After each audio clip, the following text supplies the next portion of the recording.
Kita tidak pecat pegawai kerana tulis surat minta dipertimbangkan. Ya. Tetapi yang saya anggap hipokrisi di sini ialah tak sepatah pun menyebut surat ahli-ahli mesyuarat kerajaan negeri Kelantan dan Terengganu minta diluluskan. What hipokrisi is this? Satu tu mengarahkan supaya diluluskan, tak disebut. Ketua minta penjelasan surat Terengganu tu daripada siapa? Daripada esko mana? Daripada siapa? Jangan umumnya tu. Dah ada suratnya ada. Kalau nak minta boleh, saya tak maulah. Ya, biar ada siasatan. Tapi saya mahu. Surat mahu. Sebab ini mencemarkan imej. Tak ada imej apa bendanya.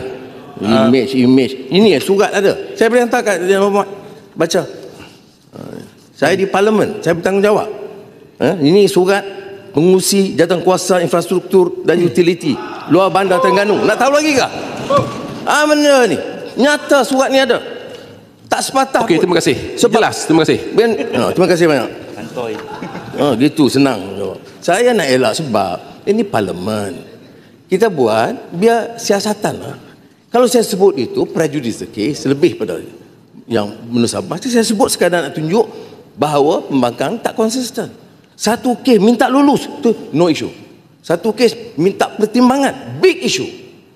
Jadi saya nak tegaskan surat minta pertimbangan ataupun minta perhatian itu bukan jadi masalah.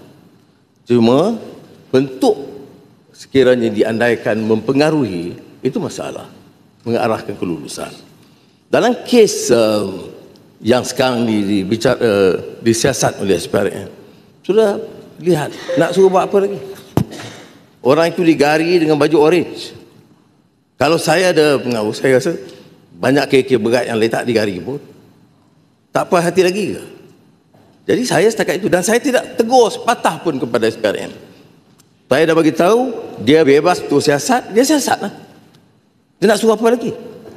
Baik, ada ukurun, wibawa SPRM.